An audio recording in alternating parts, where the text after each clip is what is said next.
Hello students, मैं Saroj Kumar apex English class में सभी विद्यार्थियों को स्वागत करता हूं। इस वीडियो में मैं आप लोगों को कॉम्प्रिहेंशन बताने जा रहा हूं। कॉम्प्रिहेंशन कंपटीशन के एग्ज़ाम्स में कॉम्प्रिहेंशन कैसे बनाया जाता है, कॉम्प्रिहेंशन को कैसे समझना है और कॉम्प्रिहेंशन में किस टाइप से क्वेश्चन पूछा जाता है और इसके आंसर कैसे दिया जाता है। ये कॉम्प्रिहेंशन का वीडियो काफ़ी इंफॉर्मेटिव होने वाला है। इसको शुरू से अंत तक देखना है, तभी कुछ सीखने के लिए मिलेगा, वरना ऐसे थोड़ा सा देखने से कुछ भी सीखने के लिए नहीं मिलेगा। तो कॉम्प्रिहेंशन बनाते समय सबसे पहले देखना है कि किन किन बातों को ध्यान में रखना है, तब हमारा कॉम्प्रिहेंशन सही होगा। सबसे पहले हम लोग कॉम्प्रिहेंशन बनाते समय क्वेश्चन पढ़ लेंगे। क्वेश्चन पढ़ने से बहुत फ़ायदा होता है। क्वेश्चन पढ़ लेने से एक बार क्वेश्चन माइंड में आ जाता है, और जब क्वेश्चन माइंड में आ जाएगा तब हम लोग पढ़ते चलेंगे और उसको बनाते चलेंगे। अब मान लीजिए पहले ये कॉम्प्रिहेंशन है, आप इसको पढ़ना शुरू किए और पढ़ते पढ़ते पढ़ते अंत में गए और समय समाप्त हो गया, तो एक भी क्वेश्चन नहीं बना और आपका समय भी चला गया। लेकिन जब हम पहले क्वेश्चन पढ़ लेंगे, तो क्वेश्चन पढ़ने से फ़ायदा क्या हो सकता है कि पहला क्वेश्चन का जवाब यही मिल गया, दूसरा क्वेश्चन का जवाब यहाँ मिल गया और इसके बाद समय ख़त्म हो गया, तो कम से कम 2 क्वेश्चन तो बनेगा, अफसोस नहीं होगा। ठीक है, तो इसका सबसे पहले हम लोग कॉम्प्रिहेंशन क्वेश्चन पढ़ते हैं कि इसका क्वेश्चन में क्या क्या है। पहले यहाँ से क्वेश्चन हम लोग रीड करते हैं। In the Sariska national park में देयर आर हैं।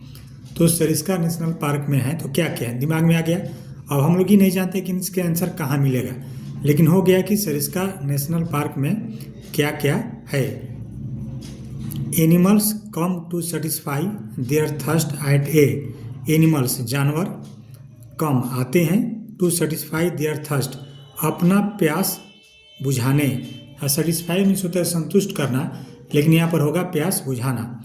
तो एनिमल्स जो है अपना प्यास बुझाने आते हैं। एट ए कहाँ आते हैं, कहने का मतलब कि जानवर जो है पानी पीने के लिए कहाँ आते हैं। दूसरा क्वेश्चन हो गया। अच्छा, इस टाइप का क्वेश्चन का जवाब एक ही लाइन में कहीं मिलेगा, इसके लिए टोटल कॉम्प्रिहेंशन पढ़ने की आवश्यकता नहीं है, कहीं ना कहीं मिल जाएगा। चलिए 93 नंबर क्वेश्चन है। The sandgrouse is a species of. Sandgrouse नाम है, तो सैंड ग्रूज एक प्रजाति है ऑफ किसका। तो सैंड ग्रूज किसका प्रजाति है। तो जहाँ भी सैंड ग्रूज बनाते कॉम्प्रिहेंशन पढ़ते में सैंड ग्रूज का चर्चा होगा, वहाँ हम लोग गौर कर लेंगे कि ये किसका प्रजाति है, आंसर मिलेगा। Sariska national park is not far from. Next question कहता है Sariska national park is not far, दूर नहीं है, फ्रॉम कहाँ से दूर नहीं है। अब देखिए इसमें जगह का नाम दिया है, तो जहाँ भी जगह का नाम होगा वहाँ पर हम लोग क्या कर लेंगे, फोकस कर लेंगे। द पार्क पोसेसेस, पार्क रखता है या फिर पार्क में क्या पाया जाता है। अच्छा, एक चीज़ और ध्यान में रखना है कि बहुत सारे लोग ट्रिक बताते हैं कि इसका पढ़ लो, इसका फटाक से आंसर मिल लो। इसमें कोई ट्रिक नहीं मिलेगा। अब मान लीजिए हम इसको क्वेश्चन पढ़ लिए और हमको खुद नहीं जानकारी है कि ये लाइन जो है कहाँ मिलेगा, तो इस लाइन को खोजने के लिए, आंसर खींचने के लिए कॉम्प्रिहेंशन तो पढ़ना ही पड़ेगा।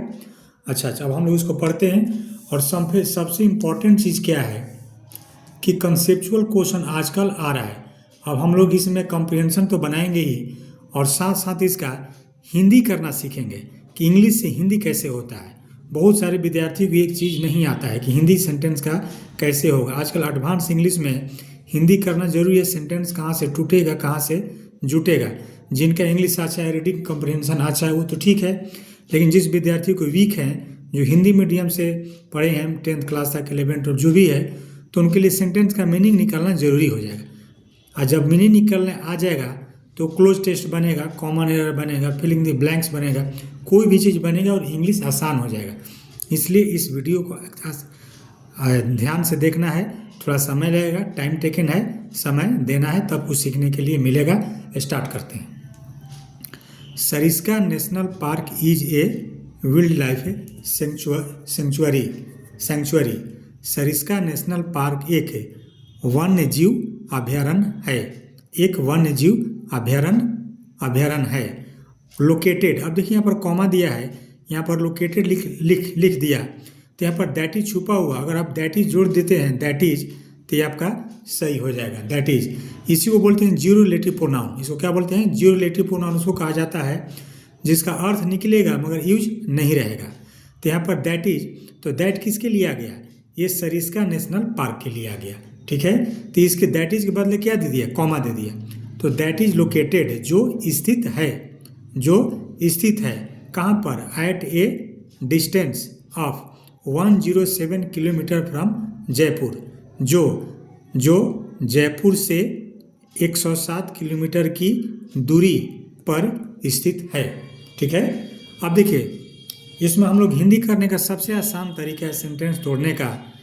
ये सब्जेक्ट हो गया, रिलेटिव प्रोनाउन हमारा सब्जेक्ट हो गया। अब सब्जेक्ट के बाद हम लोग देखेंगे प्रीपोजिशन को। प्रीपोजिशन एक यहाँ है, एक प्रीपोजिशन यहाँ है। अच्छा, सेंटेंस को पहले हम लोग जरूर देखेंगे कि सेंटेंस हमारा एक्टिव में है कि पैसिव में है। ठीक है, तो ये कहाँ से पता चलेगा? वर्ब से, हेल्पिंग वर्ब से पता चलेगा कि सेंटेंस एक्टिव में है कि पैसिव में है। तो पहले सब्जेक्ट बोलेंगे और सब्जेक्ट के बाद के सेंटेंस में जितना प्रीपोजिशन हो, 1 2 3 4 5, तो 5 जितना भी हो, तो प्रीपोजिशन के बाद वाले शब्द से उल्टा चलेंगे। इसको ध्यान से समझना है। पहले सब्जेक्ट बोलना है और प्रीपोजिशन के बाद वाला शब्द से ऐसे चलना है, ऐसे उल्टा चलते चलते चलते चलते यहाँ पर आएंगे और यहाँ पर वर्ब के पास आ जाएंगे। तो जो जयपुर से 107 किलोमीटर की दूरी पर स्थित है, एग्जैक्ट मीनिंग निकल गया आपका। अब देखिए यहाँ पर एक जयपुर शब्द का चर्चा हो गया। किसका चर्चा हो गया? जयपुर का। एक क्वेश्चन है इसमें, हम लोग आगे इसको लाइन के पढ़कर तब बताते हैं। The park possesses, park possess करता है, पार्क रखता है। अब देखिए प्रेजेंट इंडेफिनिट टेंस में हो गया, पोसेस में एस लगा दिया, तो पार्क रखता है मतलब पार्क में पाया जाता है। पार्क कोई व्यक्ति तो है नहीं कि अपने पास रखेगा, तो पार्क में पाया जाता है। क्या क्या है? हिस्टोरिकल मोनूमेंट्स, ऐतिहासिक मोनूमेंट्स है, स्मारक हैं, एंड टेम्पल्स और मंदिर है। तो पार्क में क्या क्या है? हिस्टोरिकल मोनूमेंट्स है एंड टेम्पल्स है। विच डिपिक्ट, अब देखिए जो विच का मतलब क्या हो गया? जो डिपिक्ट करता है, वर्णन करता है, बताता है। किसको बताता है? The legacy of the maharajas of Alwar. अब देखो कैसे बोले, उल्टा चलना है। एक प्रीपोजिशन यहाँ है, एक प्रीपोजिशन आपका यहाँ है। ठीक है, तो यहाँ पर विच रिलेटिव प्रोनाउन हो गया। तो विच किसके लिए आ गया? अब देखिए विच आ गया टेम्पल्स और मोनूमेंट्स के लिए। चूँकि मोनूमेंट्स भी प्लूरल है, टेम्पल्स भी प्लूरल है, विच रिलेटिव प्रोनाउन हो गया, तो ये वर्ब भी हमारा क्या हो गया? प्लूरल हो गया। ठीक है, तो द पार्क पोसेसेस, पार्क में पाया जाता है हिस्टोरिकल, ऐतिहासिक मोनूमेंट्स, ऐतिहासिक स्मारक पाया जाता है, मतलब इसमें ऐतिहासिक स्मारक है, मंदिर है, जो यानी कि स्मारक और मंदिर बताता है, डिपिक्ट करता है। किसको बताता है? अलवर के महाराजाओं का विरासत के बारे में वर्णन करता है। ठीक है, अब देखिए एक क्वेश्चन था कि द पार्क पोसेसेस, पार्क में क्या क्या पाए जाते हैं। क्वेश्चन पढ़े थे हम लोग, क्वेश्चन के पास आते हैं फिर से हम लोग। यहाँ पर देखिए द पार्क पोसेसेस, पार्क में क्या क्या मिलता है, तो इसमें कौन मारिएगा? Monuments and temples. ऑप्शन के हिसाब से मोनूमेंट्स एंड टेम्पल्स मार देंगे। तो ये क्वेश्चन का जवाब हम लोग को उतना पढ़े तो इसका जवाब हम लोग को मिल गया। अब मान लीजिए एक ही क्वेश्चन बना और समय खत्म हो गया, तो कोई अब अफसोस नहीं होगा, कम से कम एक क्वेश्चन तो बन गया। ठीक है, अब देखिए एक क्वेश्चन और आंसर मिला हम लोग को यहाँ का 94 का। Sariska national park is not far from, Sariska national park दूर नहीं है, फ्रॉम कहाँ से दूर नहीं है। तो यहाँ पर जयपुर का चर्चा हुआ है, क्वेश्चन में जयपुर का चर्चा हुआ है, रायपुर का कहीं चर्चा नहीं है, पूरा पैसेज में रायपुर का चर्चा नहीं है, जोधपुर का चर्चा नहीं है। अच्छा, मेवाड़ का चर्चा है, तो मेवाड़ का कौन थे? महाराजा का, मेवाड़ के महाराजा के बारे में यहाँ पर क्या हो रहा है? वर्णन हो रहा है। किसमें? सरिस्का नेशनल पार्क में। फिर से आते हैं, बताते हैं इसको, हम लोग फिर से देखते हैं। यहाँ पर देखिए, यहाँ पर कहते हैं ना कि located at a distance of 107 kilometre from Jaipur का चर्चा है, और यहाँ पर अलवर का चर्चा है। तो क्वेश्चन में अलवर नहीं था, मेवाड़ था, तो तीनों शब्द का चर्चा नहीं था, केवल जयपुर, तो जयपुर वाले आंसर हम मार दिए। 2 क्वेश्चन का जवाब हम लोग को मिल गया। चलिए अब आगे बढ़ते हैं। The park is bigger than Ranthambore. Park Ranthambore से बड़ा है। रणथंभौर राजस्थान में एक जगह का नाम है। दैन मीन्स क्या होता है? से। पार्क रणथंभौर से बड़ा है, बट लेकिन हैज ए सिमिलर टोपोग्राफी। स्थलाकृति सेम है। देखिए टोपोग्राफी का मतलब क्या हो गया? स्थलाकृति एक ही जैसा बना हुआ। अब देखिए बट के बाद यहाँ पर हैज आ गया, तो हैज के लिए सब्जेक्ट कौन होगा? The park has a similar topography. Park जो है सरिस्का नेशनल पार्क का एक जैसा स्थलाकृति है। किसके जैसा? रणथंभौर के जैसा। कहता है कि दाऊ यद्यपि। अब देखिए दाऊ क्या होता है? कंजंक्शन। जैसे ही दाऊ आ गया तो इसमें कहीं ना कहीं येट मिलेगा। अगर येट नहीं भी मिलेगा तो कॉमा मिलेगा और अपोजिट लेकर आएगा। यद्यपि this century does not have many tigers. अब देखिए दिस सेंचुरी, तो दिस किसके लिए आ गया? सरिस्का नेशनल पार्क के लिए आ गया। ठीक है, वाइल्ड लाइफ सेंचुरी के लिए आ गया। यद्यपि इस अभयारण्य के पास does not have many tigers, बहुत सारे बाघ नहीं हैं। यानी कि इस सेंचुरी में यद्यपि बहुत सारे बाघ नहीं हैं, फिर भी देखो दाव यहाँ पर दिया तो यहाँ पर येट दे दिया, येट के पास कॉमा दे दिया। बहुत सारे बाघ नहीं हैं, फिर भी क्या है? मेनी विल्ड एनिमल्स, बहुत सारे जंगली जानवर ड्वेल रहते हैं, ऑन द ग्राउंड, धरती पर रहते हैं, ऑफ दिस पार्क। अब देखिए कैसे बोले उल्टा चल रहा है, तो यहाँ पर एक ऑन प्रीपोजिशन है, यहाँ पर ऑफ है। तो फिर भी बहुत सारे जंगली जानवर इस पार्क के धरती पर रहते हैं। ये प्रेजेंट इंडेफिनिट में है ना। ड्वेल मीन्स क्या होता है? निवास करना या रहना। तो इस पार्क के धरती पर रहते हैं, मतलब इस पार्क में रहते हैं। क्लियर? तो दाव के साथ ये आ गया। कहते हैं कि बहुत सारा इस पार्क में बाघ नहीं है, फिर भी बहुत सारे जंगली जानवर इस पार्क में रहते हैं। Apart from other carnivorous and herbivorous. Apart from का मतलब क्या होता है? के अलावा।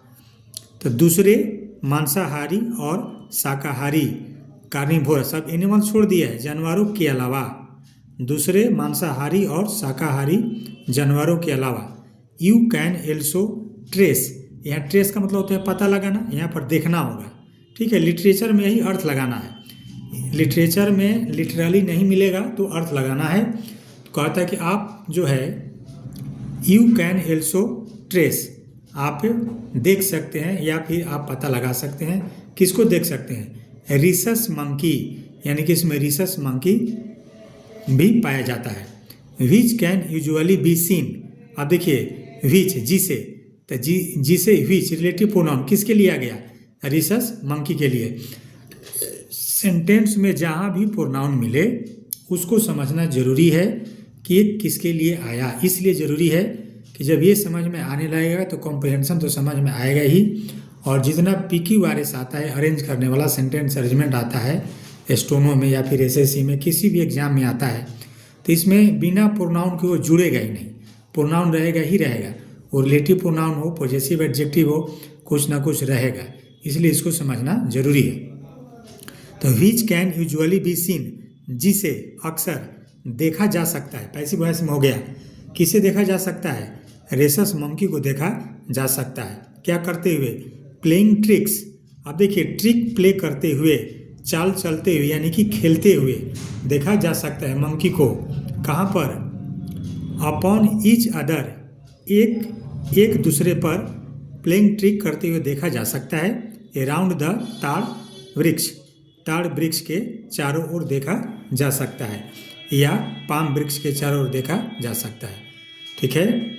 The park also shelters many different species of birds including. अब देखिए यहाँ से यहाँ तक पढ़ते हैं, पहले यहाँ तक पढ़ते हैं। यहाँ पर क्या हो गया? ऑफ आ गया।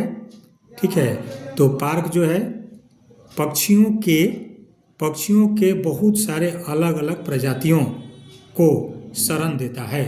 देखो शेल्टर मीन्स क्या हो गया? शरण देना। शेल्टर मीन्स शरण देना। तो प्रेजेंट इंडेफिनिट टेंस में हो गया ना। Park also shares shelters. Park शरण देता है मतलब पार्क में रहते हैं। पार्क शरण देता है मतलब क्या हो गया? पार्क में रहते हैं। कौन रहते हैं? बहुत सारे अलग अलग प्रजातियां रहते हैं ऑफ बर्ड्स। चिड़ियों का बहुत सारे प्रजातियां रहते हैं, ठीक है। अच्छा, एक चीज़ और है, अगर लग रहा होगा कि वीडियो इन्फॉर्मेटिव हो रहा है, आप कुछ सीख रहे हैं, तो लाइक कर दीजिएगा और दोस्त में, इस फ्रेंड में जो भी हो उसको वीडियो को शेयर भी कर दीजिएगा, ठीक है। चलिए आगे। अब देखिए, बहुत सारे चिड़िया का प्रजाति रहते हैं, इंक्लूडिंग, जिसमें शामिल है कौन कौन। ये अब चिड़िया का प्रजाति की बात होने लगा, बूस। अब इधर आते हैं हम लोग, बूस के बाद कौन कौन प्रजाति रहता है इसमें, क्वेल्स, सैंडग्रूज। अब देखिए, सैंडग्रूज शब्द का चर्चा हुआ था, क्वेश्चन पढ़े थे हम लोग, पलाई क्वेश्चन, पहला नहीं दूसरा 93 क्वेश्चन नंबर में आते हैं सैंडग्रूज। यहाँ पर एक आंसर और मिला हम लोग को, the sandgrouse is a species of. Sandgrouse एक प्रजाति है किसका, आवाज़ेगा बर्ड्स का। अभी हम लोग पढ़े बर्ड्स का। अब देखिए यहाँ पर है ना, यहाँ पर हम लोग पढ़ते हैं, अभी पढ़े फिर से दिखाते हैं। कहता है कि देखिए, the park also shelters many different species of birds. बहुत प्रकार की चिड़िया इसमें रहते हैं, इंक्लूडिंग। अब देखिए, इंक्लूडिंग, वहाँ बहुत चिड़िया की बात होने लगी, बर्ड्स का इंक्लूड कौन कौन, बूस हो गया, उसके बाद क्वेल्स हो गया, उसके बाद सैंडग्रूज हो गया। तो एक बर्ड्स का प्रजाति हो गया ना। ट्रीज पाई हो गया, golden baked woodpecker, crested serpent, eagles and great Indian horned owls. ये सब चिड़िया का नाम है। इतना चिड़िया जो है पक्षी वो नेशनल पार्क में रहता है। Animal lovers would definitely love this place. अब देखिए, एनिमल लवर्स, जानवर प्रेमी, यानी कि जो प्रकृति से प्रेम है, तो हो गया जानवर के प्रेमी, वुड डेफिनेटली, निश्चित रूप से, लव दिस प्लेस, इस स्थान को प्यार करेंगे, यानी कि यह स्थान अच्छा लगेगा। अब दिस प्लेस का मतलब क्या हो गया, पार्क हो गया। एज, क्योंकि, एज कंजंक्शन होता है, क्योंकि। इट विल, अब देखिए इट आ गया, दिस प्लेस पार्क के लिए, इट विल ऑफर देम, या उन लोगों को ऑफर करेगा, देम किसको, एनिमल लवर्स के लिए आ गया, यानी उन लोग को ऑफर करेगा, क्या ऑफर करेगा, some of the best scenes to remember, याद करने के लिए अच्छे दृश्यों में से कुछ ऑफर करेगा। अब देखो, यहाँ पर ऑफ का मतलब का के की नहीं होगा, ऑफ का मतलब यहाँ पर होगा में से, ठीक है। एक बार फिर से, क्योंकि इट विल ऑफर देम, यह उन लोगों को ऑफर करेगा, तो देम आ गया एनिमल लवर्स के लिए, तो क्या ऑफर करेगा, पार्क है।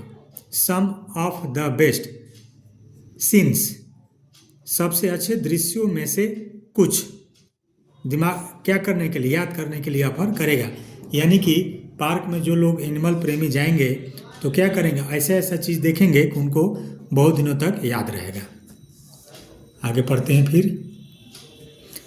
The best place to spot wild life.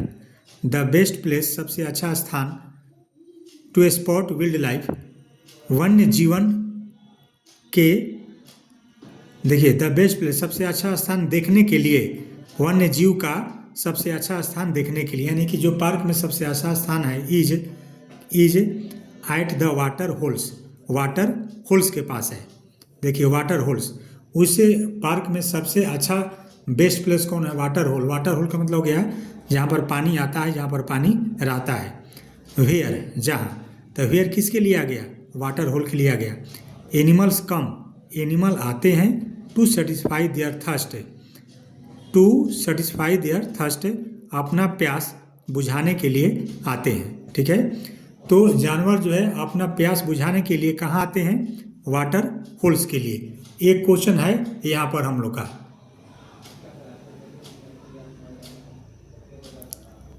एक क्वेश्चन हम लोग का है यहाँ पर, ठीक है। वेयर, जहाँ animals come to satisfy their thirst, प्यास बुझाने के लिए आते हैं। एक क्वेश्चन था 92 नंबर क्वेश्चन देखते हैं हम लोग। Animals come to satisfy their thirst at a, देखो एनिमल्स, जानवर अपना प्यास बुझाने के लिए आते हैं, एट ए, कहाँ आते हैं, वाटर होल के पास आते हैं। अभी हम लोग पढ़े कहाँ पर आते हैं, वाटर होल के पास, यहाँ पर आते हैं। फिर कहता है कि यू कैन ट्रेस आप देख सकते हैं हंड्रेड्स ऑफ बर्ड्स, सैकड़ों चिड़ियों। हंड्रेड्स ऑफ बर्ड्स का मतलब क्या हो गया? सैकड़ों चिड़ियों। आप सैकड़ों चिड़ियों को देख सकते हैं at the Kalighat water hole. Kalighat water hole पर सैकड़ों चिड़ियों को देख सकते हैं। And nilgai can be spotted, और नीलगाय को देखा जा सकता है at Salupka water hole. Salupka water hole के पास नीलगाय को देखा जा सकता है। तो 4 क्वेश्चन हम लोग का बन गया है, एक क्वेश्चन बचा है, पहला क्वेश्चन बचा हुआ है। यह है कि in the Sariska national park, Sariska national park में देयर आर पाए जाते हैं। तो कौन कौन पाए जाते हैं? बोथ कार्निवोरस एंड हर्बीवोरस, दोनों पाए जाते हैं। देखिए यहाँ पर लिखता है कि नो कार्निवोरस और हार्बीवोरस, ना कोई कार्निवोरस ना कोई herbivores. Volney carnivorous, Volney herbivores, इसका आंसर इधरे था, उसमें मिसमाइंड हो गया था। इसका सरिस्का नेशनल पार्क पहला क्वेश्चन के आंसर इधरे था, हम लोग को कहीं पढ़े थे कार्न। हाँ देखो यहाँ पर, apart from other carnivorous and herbivorous. देखिए कार्निवोरस और हर्बीवोरस के अलावा, यानी कि ये तो मिलते ही मिलते हैं। कार्निवोरस देखिए यहाँ क्या कहते हैं, अपार्ट फ्रॉम क्या होता है? के अलावा। तो कार्निवोरस और हर्बीवोरस के अलावा दूसरे जानवर भी मिलते हैं, यानी कि इस पार्क में कार्निवोरस और हर्बीवोरस दोनों मिलते हैं। तो इस तरह से देखें, प्रैक्टिकली देखें कि कैसे हम लोग क्वेश्चन पढ़ते गए और कैसे इसका हम लोग आंसर निकालते गए। तो कॉम्प्रिहेंशन बनाने का सबसे बेस्ट वे यही होता है। अच्छा, कॉम्प्रिहेंशन बनाते समय एक चीज़ और ध्यान में रखना है, ये तो हम पढ़ाए तो इतना हम धीरे धीरे पढ़ाए, समझा के पढ़ाए, समय लगा। आपका रीडिंग स्किल फास्ट होना चाहिए। कॉम्प्रिहेंशन बनाने के लिए तेज़ी से पढ़ना है और तेज़ी से समझना है, ये चीज़ डेवलप करना ज़रूरी है। ठीक है, तो इसी तरह से हिंदी करने के लिए सीखना है, और जो भी वीडियो थोड़ा लंबा होगा उसको ध्यान से देखना है, तब जाकर कुछ सीखने के लिए मिलेगा। Okay, thank you.